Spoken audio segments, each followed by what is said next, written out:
I have known Ravi for about 12 years now, and I have known him from both sides of the equation, from an apprentice of his methodology to a consumer of his methodology, and he have been a great supporter of the students in SCAD. He wrote a book, Predictable Magic, which I recommend, and all of our students read it, on how to ensure from the design process some sort of predictability at the end result. He has a sample of bottles that have been revolutionizing the industry of the water bottle carrying around. And with that introduction, Ravi, one of the heroes of industrial design. Thank you for having me here today. This is wonderful. What a great venue. So as Victor said, I'm an industrial designer. I'm going to talk about what I do as a designer and how we went upstream from doing traditional design, which was essentially sketching, model making, rendering, that type of work, and how we moved into more of the strategic side and started mitigating the risk for our clients through some of the tools we developed. And the background is that when I graduated, I had worked for years as an industrial designer through school, and I got hired into Xerox. And at Xerox, I was the youngest designer by 15 years. And there was this kind of wacky program that the industrial designers didn't want to have anything to do with. Consisted of 200 programmers and 30 psychologists, all PhDs, and they were working on developing the touchscreen interface. And so I got kind of booted out of traditional design and said, you're the junior guy, you go work with these people, and had no idea what was actually going on. In fact, no one in the design group really appreciated or even had the forethought of what was going to really happen with that technology. And that changed my whole perspective, because working with 30 psychologists, studying people, trying to get people to actually touch a TV tube. So the dynamic was that Xerox had advanced their technology in the 70s to such a high level that they could no longer build a control panel for it. So like on our pictures on our iPhones or our iPads or our smartphones, we take the picture and we put our finger in the center, we move it around, we grab the edge, we move it. Well, we were doing that in the 70s at Xerox. You scanned a picture, you moved it around, you added text, you could email it, you could fax it when the phone lines were cheap.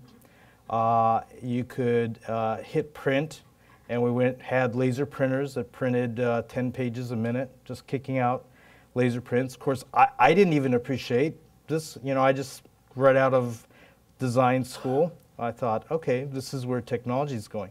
So here we are over 30 years later, and now we're starting to actually see those technologies emerge, and the user interface of the touchscreen became ubiquitous.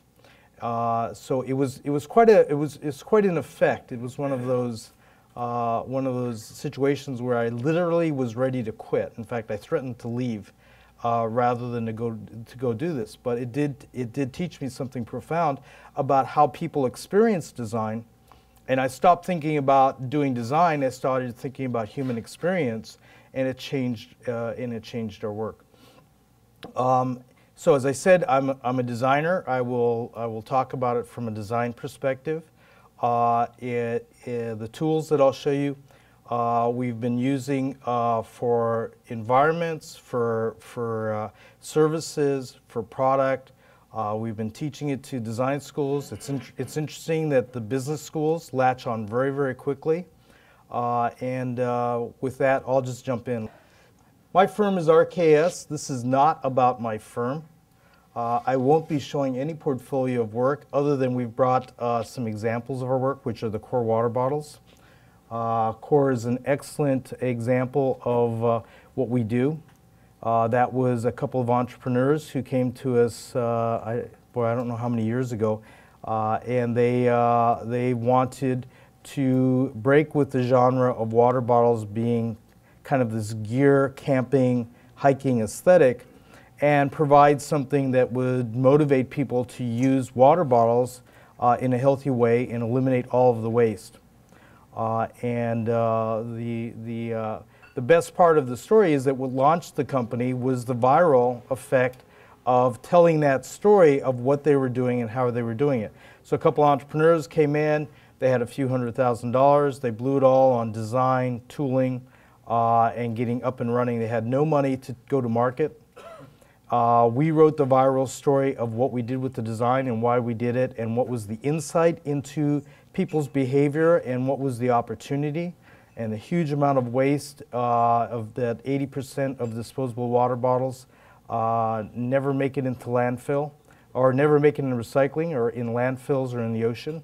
And that created somewhat of a revolution to the point of where the product was bought by Gwyneth Paltrow, who then bought it for the writers of Iron Man 2, and in turn, together, they felt so strong about the water bottles that they wrote it into the movie to where Iron Man uses the bottle continuously through the movie, and it's estimated to be $1 million product placement that no one knew was occurring, just happened completely organically. That in turn really launched the company where they were doing well at that point. Since that point, they've actually not been able to supply enough of that product. And we've gone on to launch a whole line of products going from $30 all the way down to where we'll now be at the Target stores at $10 with those products. So it does have that effect if you see it from the inside out, and that's how do people interact with design. So predictable magic. What is it really about? It's about how we create, innovate, and design, and in a repeatable, scalable fashion. So the tools that I'm going to show you are something that you can use at a superficial level, or as you start getting involved with them, you actually go deeper and deeper. And we've actually done this exercises with Victor's team and with SCAD. And I believe some of the teachers at SCAD actually use this to help students insight and frame their design work. As I said, also in the business schools, they're being used continuously, especially at Harvard. So this is what we all deal with. It's a changing world. The risks are just as high as the world is changing. In our case, we're doing product or experience. Failure can, even for a very large company, can significantly affect who they are and what they're doing. It can affect their market value. And new technologies can really swing everyone's life who works for that company. Every time I see this chart, it really makes me stop and take inventory. We've been doing research now in India, China, Europe, Japan, and we've spent quite a bit of time.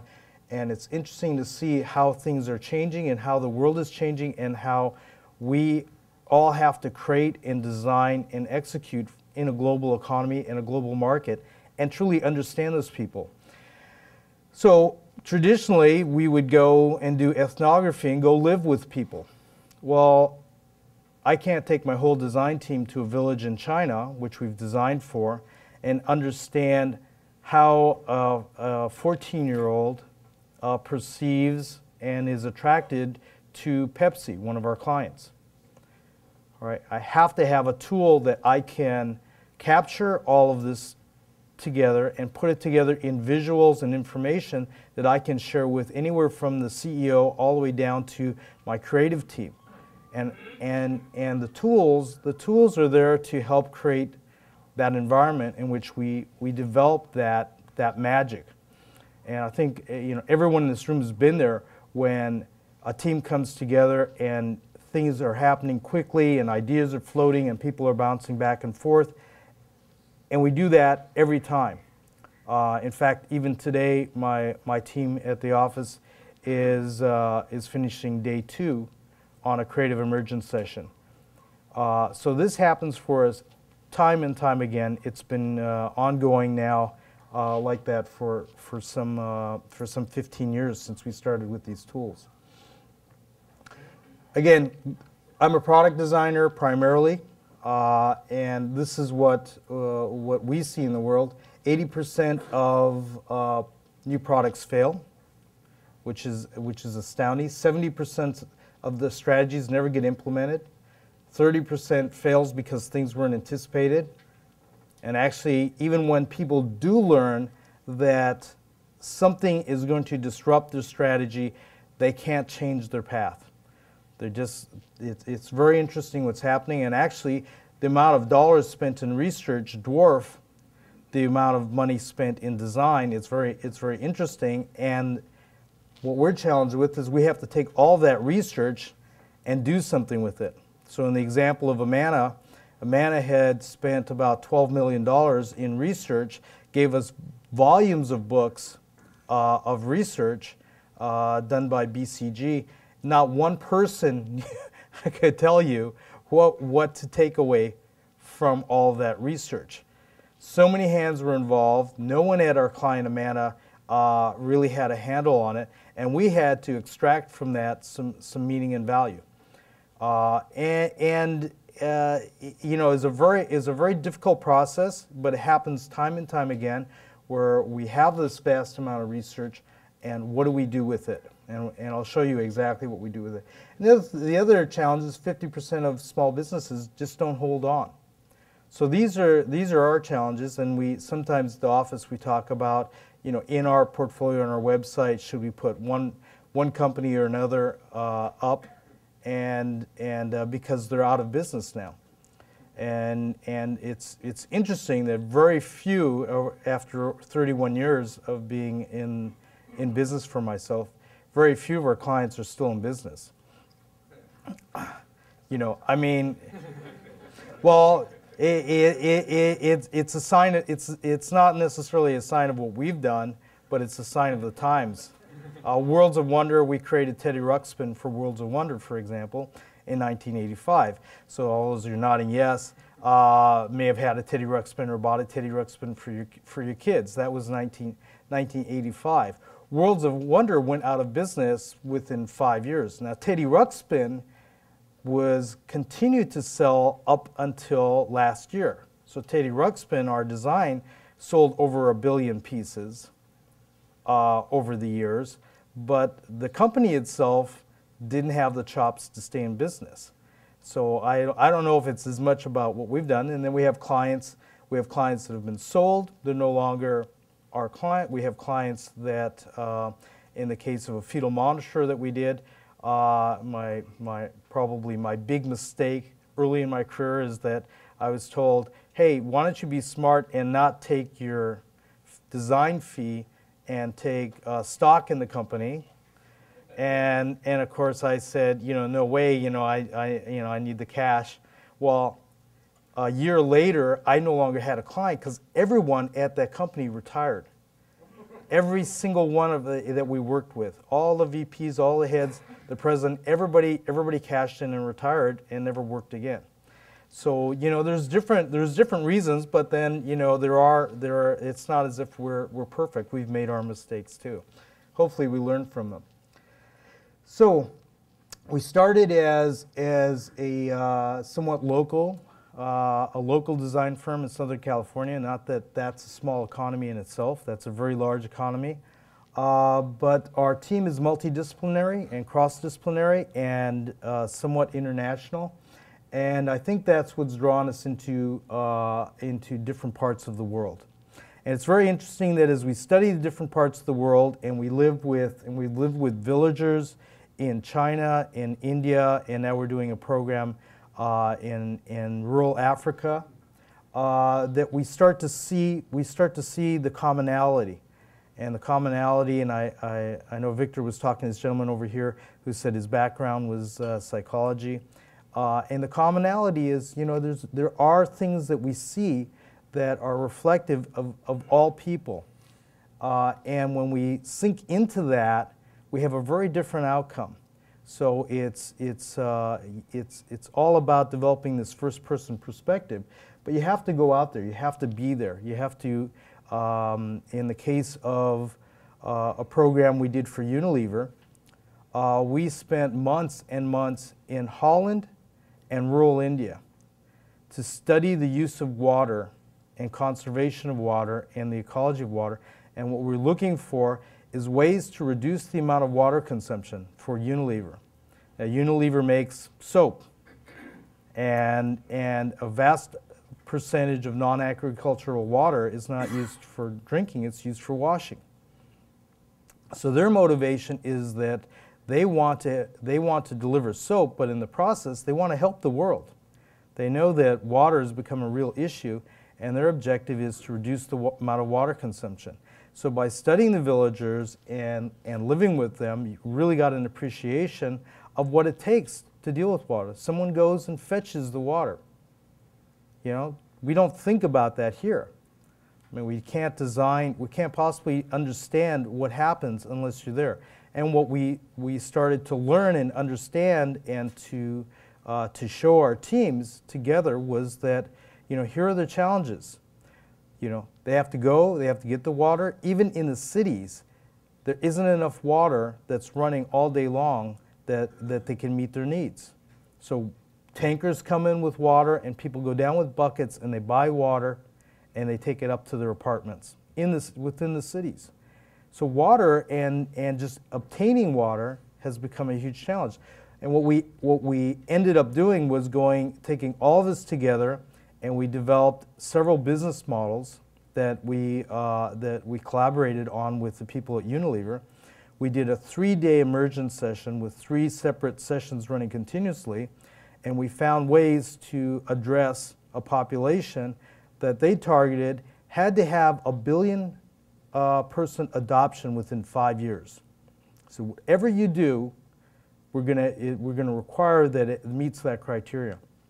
What did we come away with? One of the discards was providing vitamins or even vaccinations through the soap, because the skin is the largest organ.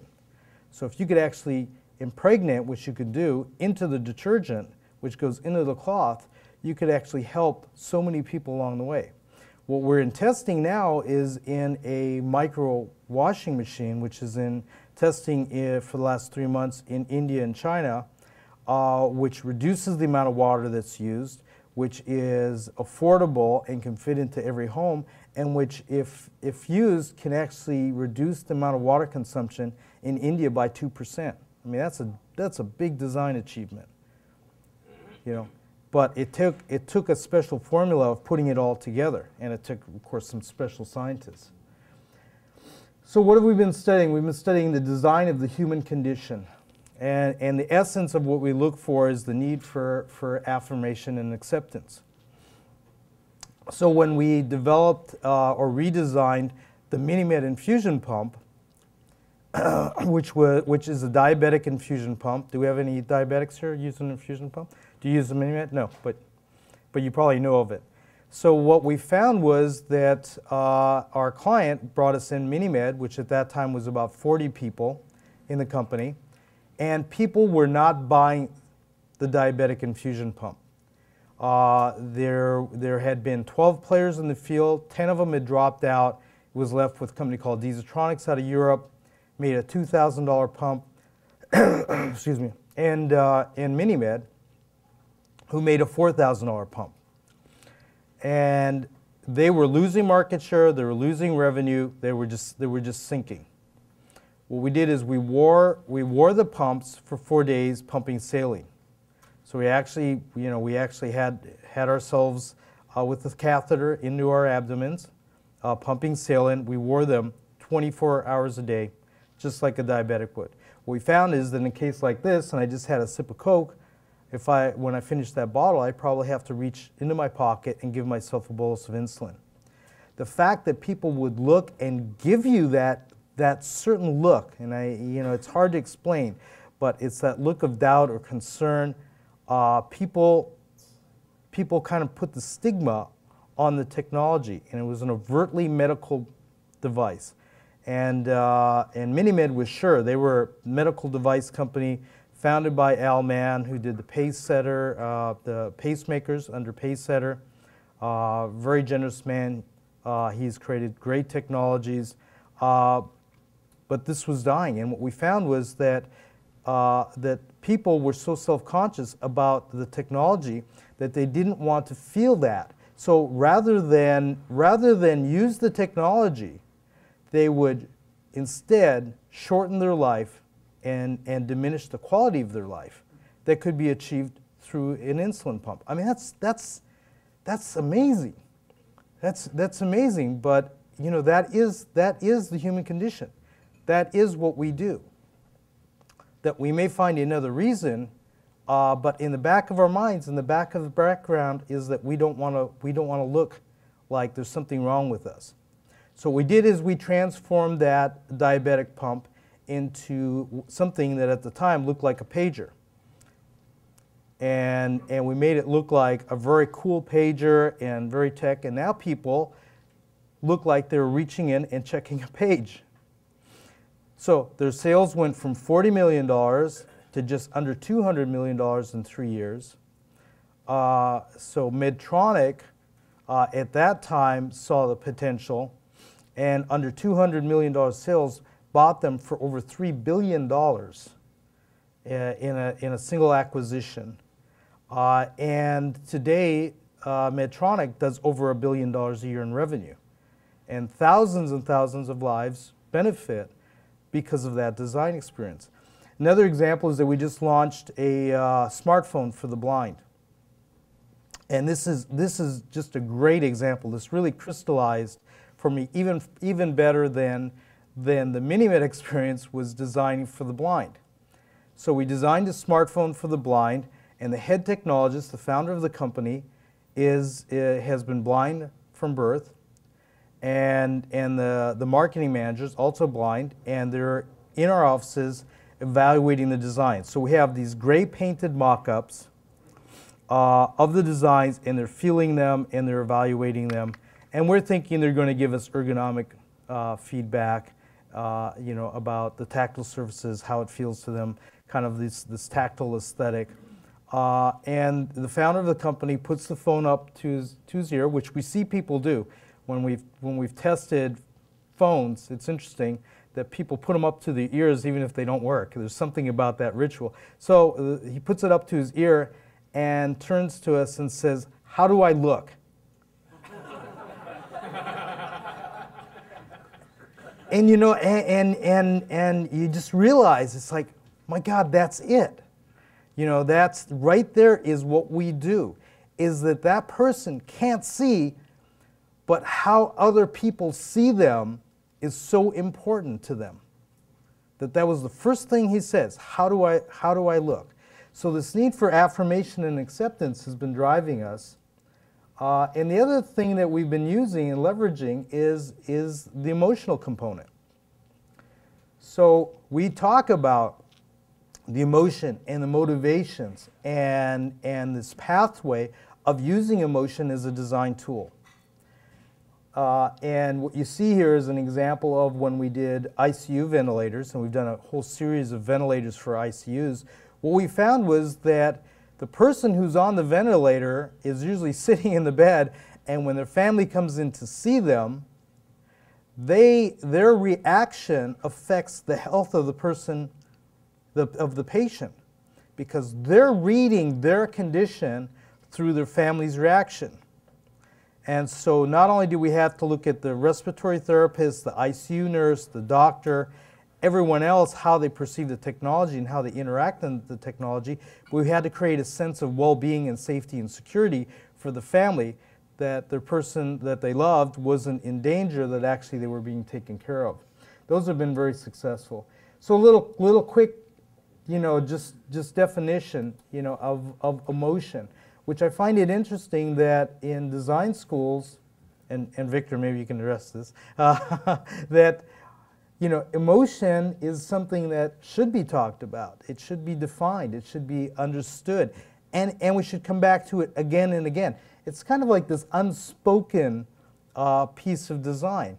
You know, the emotion of when I see a building, or when I walk in through the front doors, or when I greet someone. There's a whole filtering system there that's occurring with emotion that is extremely valuable. So our mantra is that it's not how you feel about the design, and today it's actually it's not how you feel about the design of the experience, it's how it makes you feel about yourself. So it took me about 5 years after I left Xerox to come up with a statement that made me feel good about what we were doing as a design firm. So I don't know why it took 5 years to crystallize, but sometimes it happens that way. And so in the mid-'80s, I wrote this as an underpinning for our firm. And I said, this is the way we should see the world. Now at that time, we saw these beautiful designs that were winning awards, that were getting into the MoMA, and we saw these beautiful vacuum cleaners by Morrison Cousins that were these beautiful bright yellow tubes with just incredible pieces of sculpture. And Olivetti had done a ton of great work, truly from some of the masters, but they weren't selling, right? And there weren't enough designers and architects in the world to keep these companies going, because we're the only ones buying this stuff, right? So it was by design for design. But the average consumer said, I want a vacuum cleaner that performs, I don't need to look at it.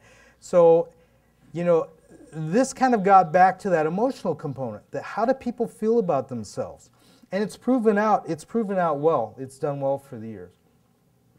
And one of the quotes from the book that we included, which I also think is powerful, is people forget what you've said. Hopefully you won't forget what I've said. People forget what they said, they forget what you did, but they never forget how you made them feel. And this goes back to how we see ourselves as designers. And this tied in so well with our underpinning about how things make you feel about yourself. Right? Do they make you feel good about yourself? Do they make you feel inferior? Do they make you feel dwarfed? Do they make you feel enabled? And how do we create those bonds through our technology, through our designs, through our experiences? And it's interesting to see how relevant this is and how we tie this together. So when we talk about how things make you feel, I can tell you how I feel when I leave the house and I've forgotten my car phone, my smartphone. I feel like I left part of my brain behind. And I sit in the seat and I say, oh, I forgot my brains, and I go back and get it. That's how strong we bond with some of our design and our technology. And no one even knew really what the new iPhone was going to be, but people were already buying it, right? They announced it was supposed to be the iPhone 5, but it was the iPhone 4S. But the fact that you had the latest and greatest technology, or you're going to get it, made people feel good about themselves. And I have it, and it has this voice, this voice deal on it, which is fun. But I don't actually work that way, so I very rarely use it. But still, I feel good that I've got the latest and greatest, and even if it's strictly a placebo effect. So the other part is that we have to understand how the world is changing, and it's interesting that as our teams have gone into, especially India and China, what they've found is that people are, especially the younger people under 30, are more design savvy than we are here in North America or in Europe. So they came out straight out of the gate with Nokia and Nike and all of these great designs. And actually the quality of design for, especially in cell phones, is superior in those communities compared to what we get over here. They get the latest and greatest technology. Phones mean something different. It's a different dynamic, and it's changing the world. Now in this case, we're showing a farmer in Africa who used to have half of his product rot while he waited for somebody to make a deal so that they could take a piece of his earnings and get it to market. Today they're networking through the cell phone system. They've bypassed the middleman. More product gets out, so more produce is saved.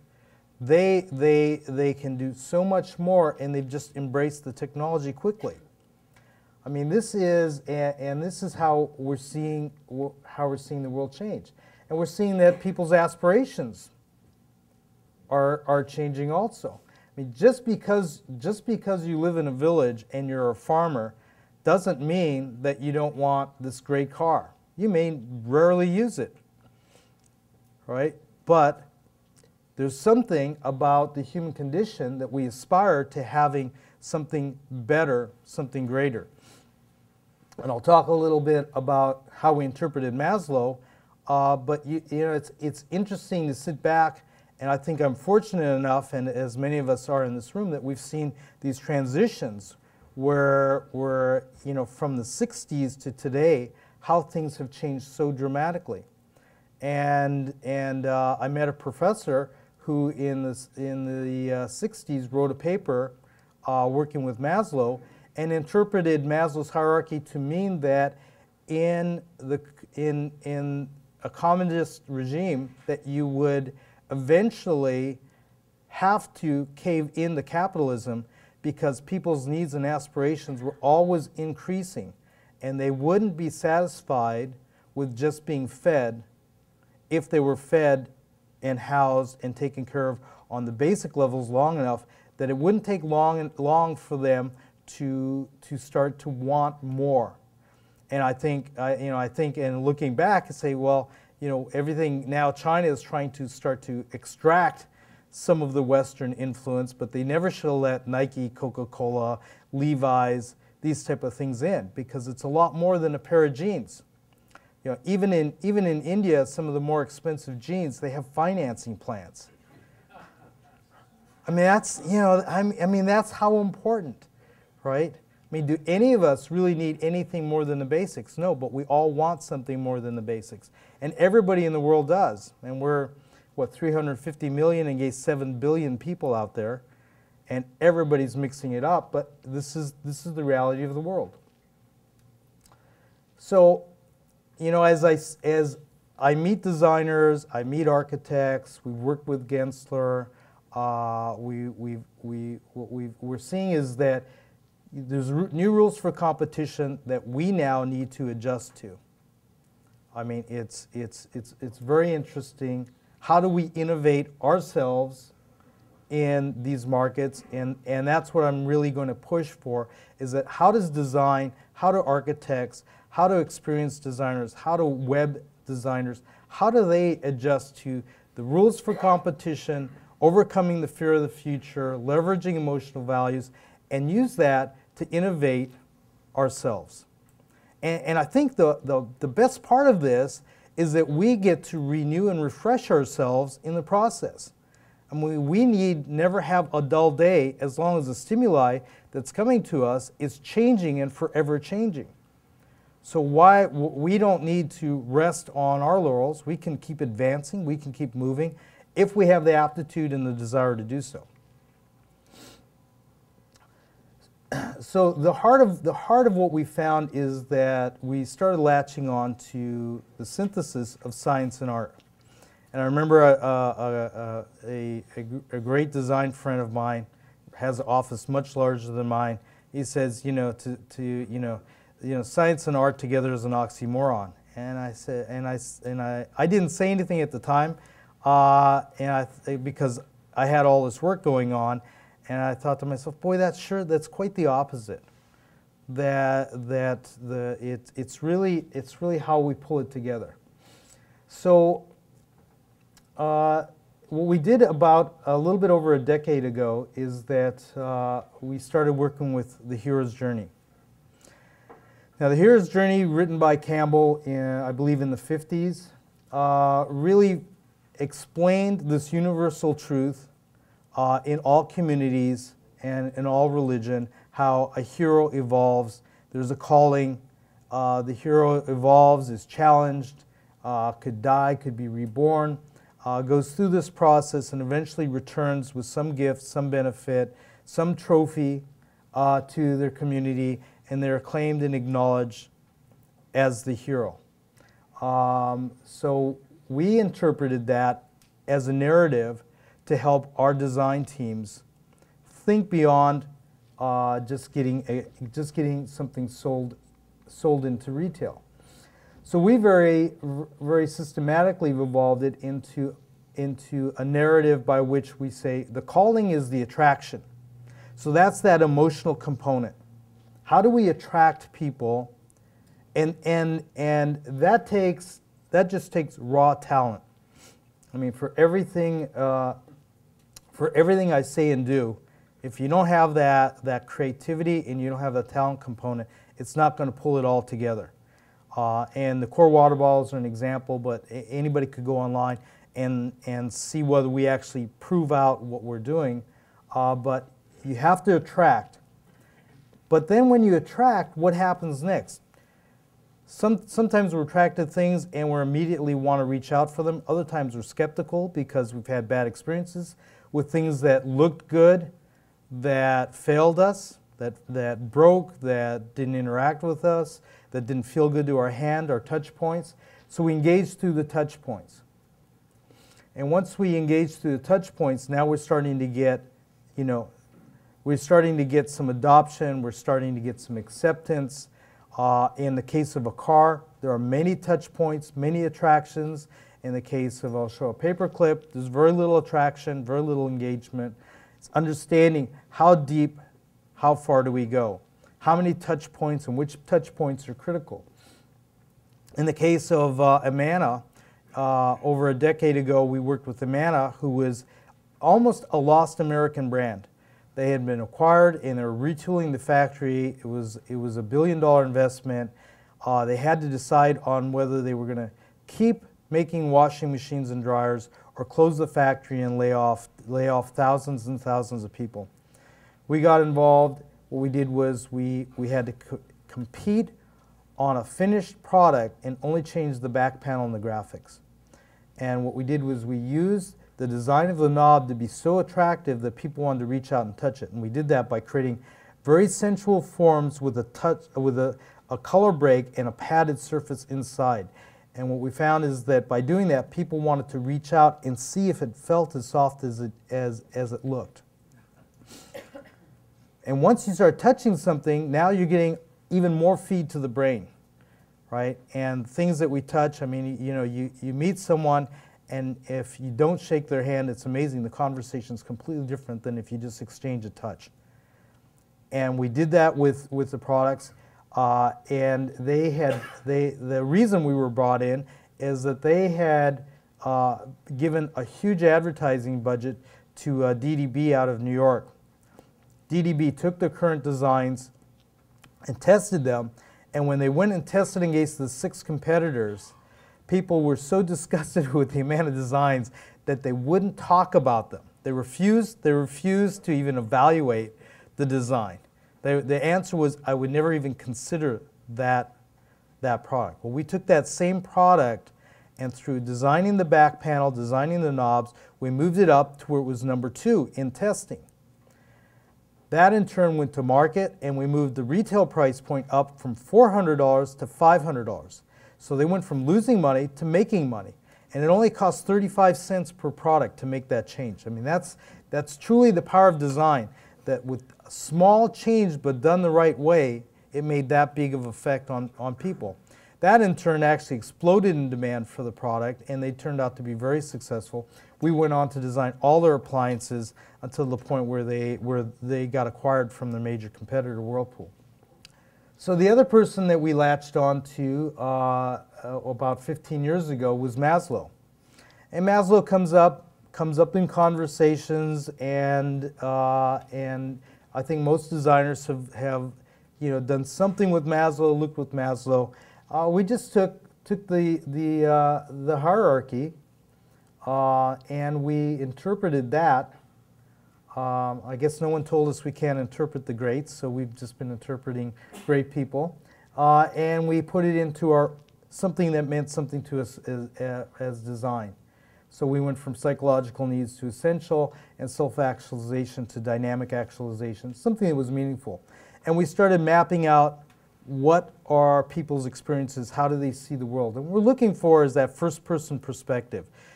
Ideally, that if I'm designing for a 12-year-old in rural China, I would like them to be as good of a designer as I am to design for themselves. That's not going to happen, so I have to be able to see through their eyes well enough to speak for them and to them. What we found was this was very, very limiting. And then we started playing around with interactivity. So what we did was we took the hierarchy and plotted that against levels of interactivity, and that created 4 quadrants. And the 4 quadrants are the basic, versatile, artistic, enriched. So the most basic product is a paperclip.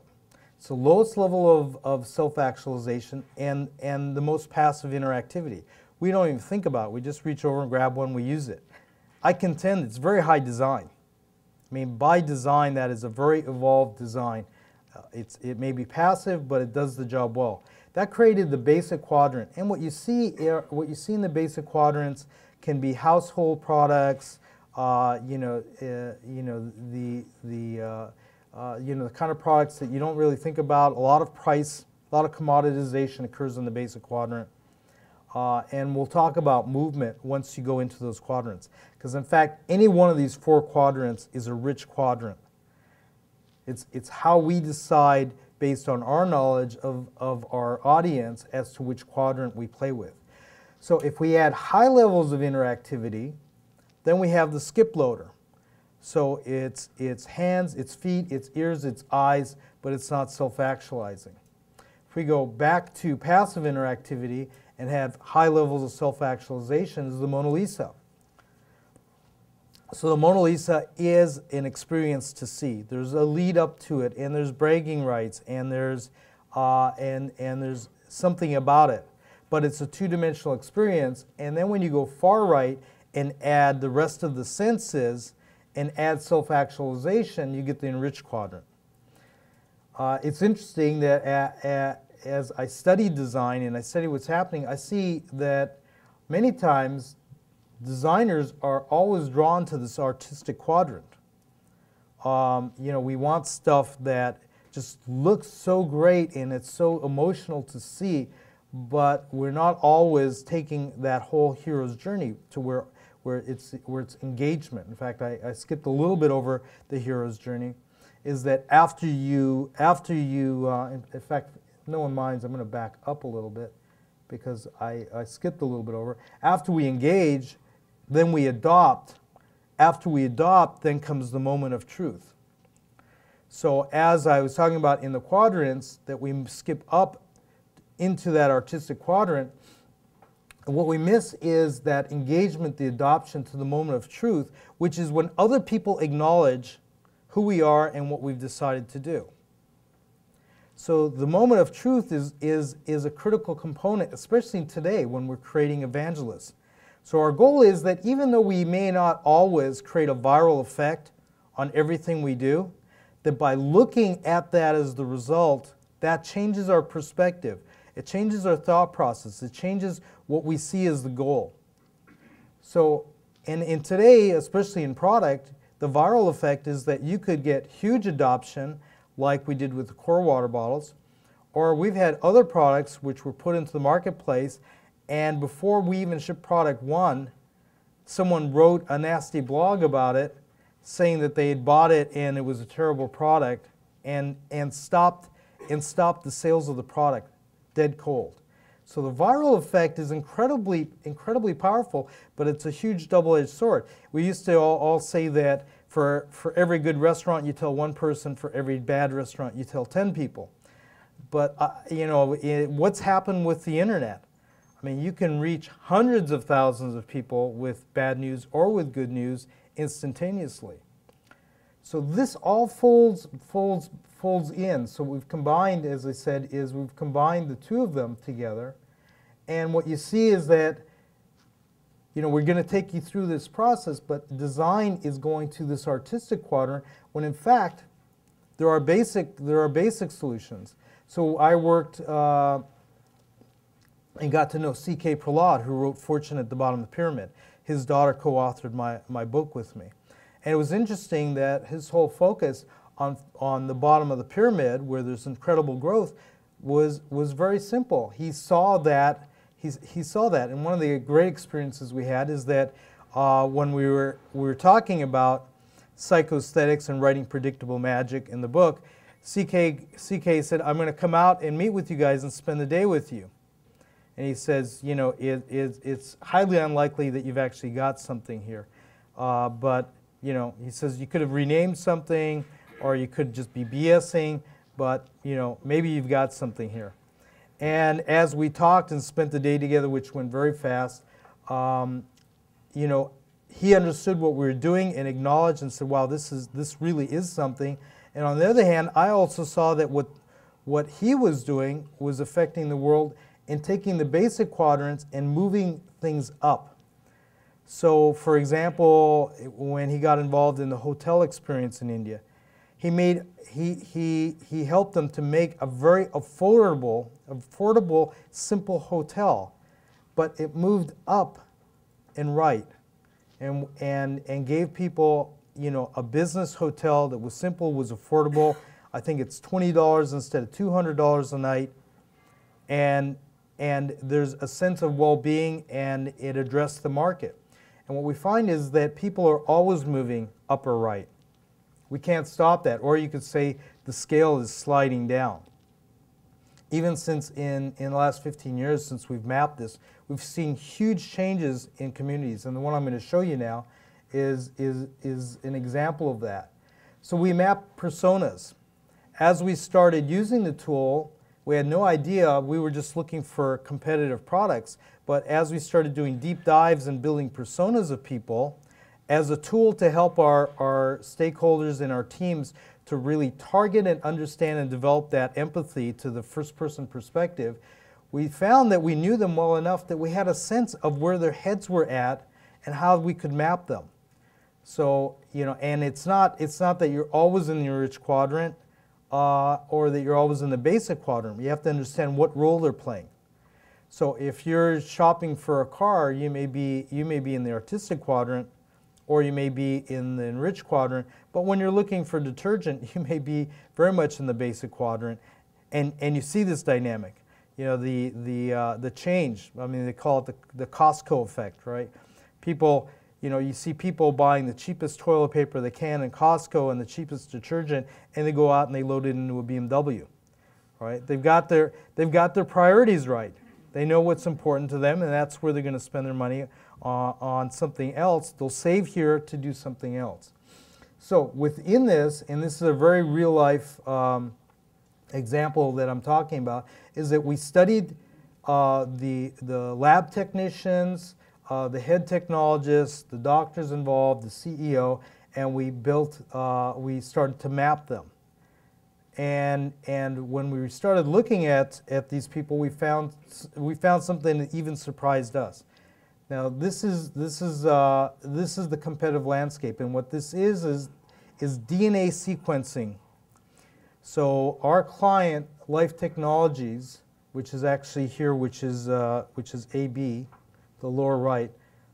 That's our client. So it says AB Applied Biosciences or something by Life Technologies.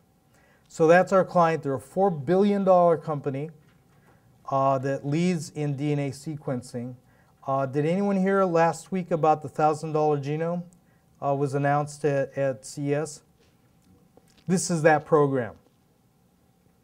So last week, Life Sciences showed at the Consumer Electronics Show, of all places, they showed a device that will do a genome for $1,000 in a day. So that means everyone in this room can potentially live longer and live better through that technology. And what we found is when we started studying everyone involved in DNA sequencing, they weren't the usual lab technicians that are just in there. They want something reliable, durable. They want more bells and whistles. They want to go more to the right. What we found is that they actually were aspiring to go upper right. They saw themselves as changing humanity, right? That they could affect everyone on this planet. They could help every single person. And as we learned that created an opportunity zone. Now we draw this visually and it does take thousands and thousands of hours to get here. But eventually the map is put together to where you can look at it and you can know it well enough that you create this opportunity zone. Now, every quadrant is rich. We have things that we've done in artistics, in basics, in versatiles. Every quadrant is rich. If we're doing a skip loader, right, and we may move up, but not all the way into that quadrant. We may move in that direction. So we see is that they had acquired a number of companies. So we moved their badging right up into that enriched quadrant. So just by changing the look and the feel of that badge has a great effect. Now we did the whole device. I'm going to show that also. When we did the Amana washers and dryers, I forced it on our client. I said, on my own nickel, I'm going to show you what you can do with badging. And we developed a new badge that had, they were using what's called a blister badge, which is just printed and it's got a little clear over it. And that's what they're putting on a $1,000 refrigerator. And we came back and developed one that was a metal surface. It was shiny on the outside, frosted in the middle of the oval, and the logo was in there. And what happened is that when you walked by, you saw reflections changing dynamically, pulled your eye in, and you saw the brand. When we tested that, the $1,000 refrigerator was valued by consumers at $1,200, $1,400, just by the change of the badge. So we first approached rebranding, working with the brand manager, the vice president of branding there. And then what we did is we looked at the products. Now what you'll see is Illumina was actually in the quadrant. And Illumina is their main competitor. But what you also see is the different, even from the different brands, you can see how some of them have that genre that they seem much more basic, even General Electric. And these are the products. Illumina is the one that's upper left. And you can see that's a more artistic product for us. It's simpler, it's got strong aesthetics, doesn't mean that it's meaningful. And you can see in the far right, our client's product. So that is their, that's not the $1,000, that doesn't do the $1,000 genome, that's more of a laboratory product. That was the first one out. And what we did was take that exact technology and product and transform it to that. Right? We uplifted, we integrated a display, the whole body language of it just positioned itself as the superior technology, but of this very rich technology and this empowering technology. We found is that the scientists and the lab technicians, when they go home at night, they want to look at something that's an icon to them, something that reminds them of the great things they do, but also that gives them a reassurance of the technology it's running at night. And when they come in the morning, they also want that beacon, that icon to look at. And that's how we created that design language. There's very specifics about the body language, the gesture, the angles, the uplifting. Right? Huge debates, huge amount of models, huge amount of testing back and forth. So as I said, last week they announced the $1,000 genome, which is the same design language. We now apply that design language all across the board. And that was deemed, I think, by Forbes magazine as the biggest hit of the Consumer Electronics Show was in consumer electronics. It was this advanced technology of what's happening with the genome. So I think it was 12 years ago the first genome was done at a cost of $4 billion. So here we are today, a $1,000 genome, and you can have it done in a day. So, you know, what can I say to a great audience like this?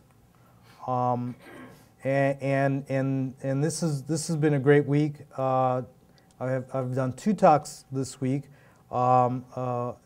This one is a group I very much respect, and then I was invited to go back to my college, Cal State Northridge, where I studied, and I did the faculty retreat for the heads of the departments.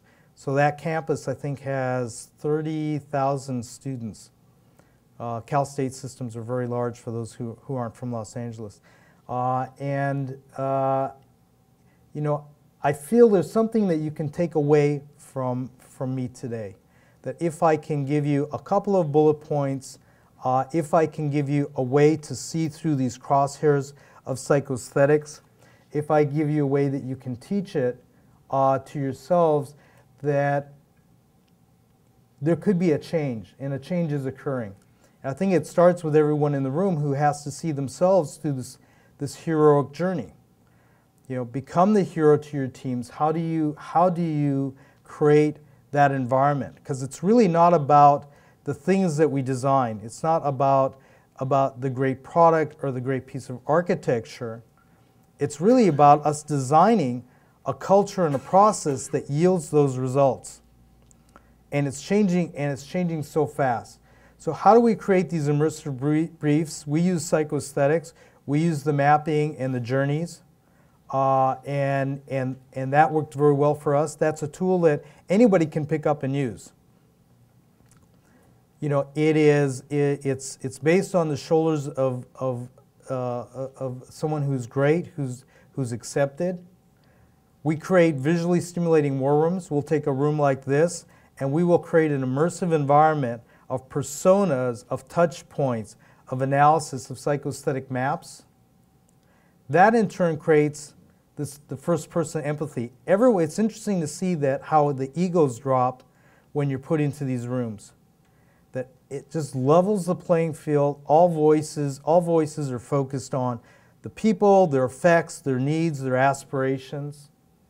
The heroic journeys are essential, and I would challenge everyone to at least give it a try once, and to see what actually happens in those rooms. And what's interesting is that when we build these out and we put these together into these rooms, that we actually now are taking the people who are not supposed to be the creative people and putting them in there with us and watching them come to life in ways that they had never imagined. So we're actually using this tool to almost, I would say, tap this latent creativity in stakeholders and players who never contributed before. They sat back and listened, and they had an opinion, and all this has been cultivating in the back of their mind. All of a sudden you put them in the room with these tools, and it's amazing, you know, I mean, it's amazing what a janitor could tell you about your architecture. And it's amazing what a shipping clerk in these environments tells us about our product. And it's amazing to put those type of people all the way up to people who are, in our case, hardcore engineers who come in and start using these tools and have never done this before, how well it works and how these brilliant ideas come out. One of our clients is Intel. Intel sends us out into the world and asks us to go study communities and forecast and predict what will be future needs of their chipsets. That's about as far away from traditional design as you could get. You know, I started sketching and model making and rendering, and here we are working with Intel out there forecasting future set chips and what people will need to do. When we build these rooms out, we have scientists and engineers who are computer scientists coming in, and they're in these environments and they're creating new solutions and new innovations and new business proposals. Thank you for having me here today.